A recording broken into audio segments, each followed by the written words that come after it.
مساء الخير على احلى متابعين. معاكم مطبخ نيرو.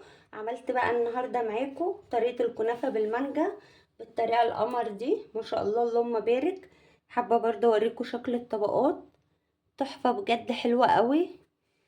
وعملت كده الكنافه بالفراوله بالشكل القمر ده. حابه برضه اوريكم كده الطبقات، ما شاء الله اللهم بارك، حلوه قوي حقيقي. لو عندك عزومه مفيش احلى من الحلويات دي. تعالوا بقى كده نشوف عملنا الحلويات القمر دي ازاي. هبدأ بقى كده اعمل المهلبية.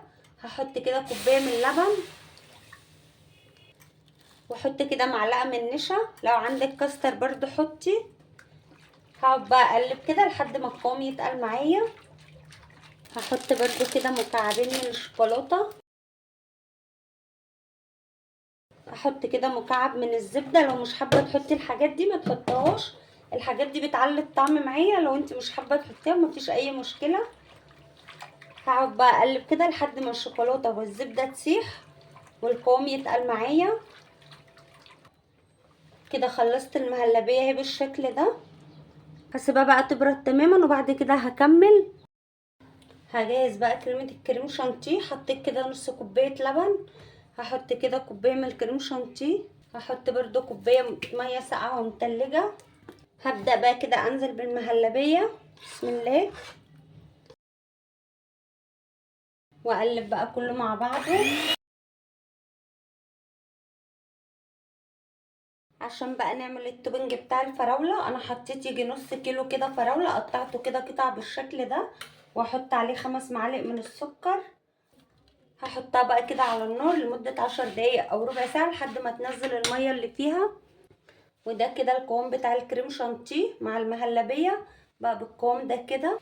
هنزل كده بقى بطبقة الكريمة عشان تمسك لي برضو الكنافة. وبعدين احط بقى من الكنافة، وبعدين احط بقى طبقة كده من المانجا، بسم الله. حطيت كده طبقة المانجا، احط بقى طبقة كنافة. انا عملت كده طبقات من الكنافة، كريم شانتيه، كنافة، مانجا، كريم شانتيه، كنافة. هبدأ بقى كده نعمل الطبقة الأخيرة. نحط كده على الوش مانجا.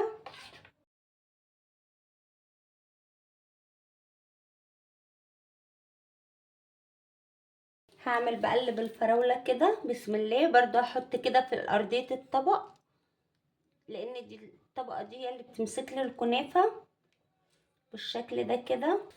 هحط بقى كده طبقة الكنافة. عملت كده الفراولة بالشكل ده عشان الفراولة تاخد اللمعة اللي هي واخداها دي. حطيتها كده في توبنج الفراولة اللي انا عاملاه ده. ما حطيتش طبعا عليه ولا جيلاتين ولا جيلي ولا اي حاجة، عشان برضو المانجا تبقى واخدة نفس اللمعة اللي الفراولة واخداها، تحس ان هي كده مش بتلمع. هاخد بقى كده شوية من الشربات اللي انا هعملاه. الشربات ده عبارة عن كوباية سكر، كوباية مية، ونص ليمونة.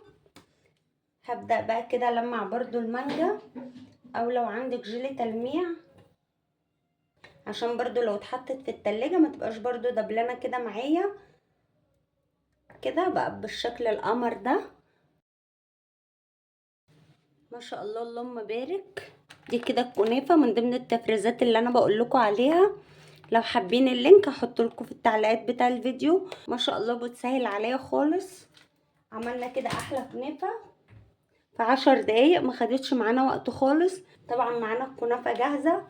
عندي المانجا كده كانت متفرزة، الفراولة برضو متفرزة، ما شاء الله اللهم بارك. عملناها كده بالشكل القمر ده. بصوا الطبقات حلوة قوي. عملناها كده بطريقة سهلة، ولو عندك ضيوف ولا عاملة عزومة هتعملي احلى حلويات، مش هتاخد معاكي وقت خالص، وهتطلعي بالحلاوة والجمال ده.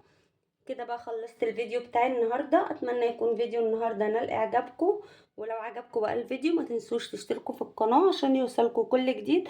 اشوفكم بقى على خير في فيديو جديد.